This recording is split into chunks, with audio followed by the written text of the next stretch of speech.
Right then, let's talk about education, the thing we've somehow managed to ruin spectacularly despite thousands of years to get it right.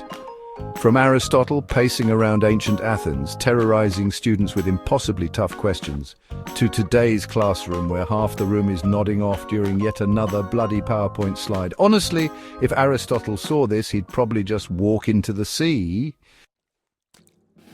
See, Aristotle didn't believe in making things comfortable.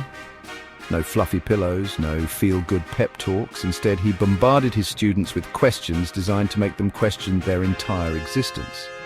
And let's be honest, it worked. Those students didn't walk away just knowing stuff. They walked away knowing how to think. Revolutionary idea, I know. But today, we've swapped rigorous debate for neat little bullet points. We've replaced intellectual torture, sorry, I meant challenge, with soothing comfort zones where no one's feelings ever get hurt. Brilliant move, humanity. Truly inspired. And now let's address the main culprit, PowerPoint. Ah yes, the beloved tool that somehow managed to make knowledge feel like a bland, flavorless porridge. Remember when complex ideas required deep discussions and hours of contemplation? Yeah, forget all that. Now we cram entire philosophies into 3 bullet points and a clip art. Problem solved, apparently. The result? Students who excel at regurgitating oversimplified rubbish for exams, but struggle to hold a meaningful conversation about literally anything.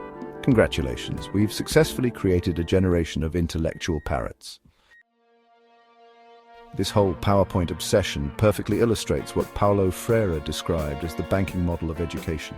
Teachers stuffing knowledge into students' heads as if they were piggy banks. Only problem is the banks leak. Students memorize temporarily, spew it back on tests, then promptly forget everything. Genius! What happened to the days when students argued passionately, debated fiercely, and occasionally threatened violence over ideas? Okay, maybe not the last part, but still. Real education should be messy and confrontational, not as neat and sterile as a hospital waiting room. So, what does our PowerPoint paradise produce in the long run? A society filled with confident yet clueless people who think knowing 3 bullet points about climate change or philosophy makes them experts. No wonder every online debate feels like watching toddlers argue about quantum physics. Can we fix it? Maybe, but not without making things deeply uncomfortable again. Sorry folks, but real education isn't about feeling safe or having your hand held.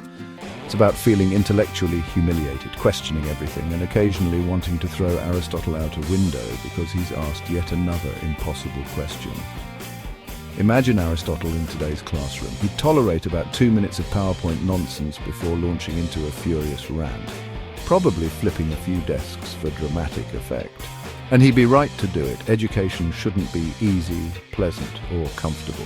If you're not occasionally feeling miserable or intellectually inadequate, you're probably doing it wrong. It's time to ditch the bullet points and bring back the chaos, the challenge, and the genuine thrill of learning.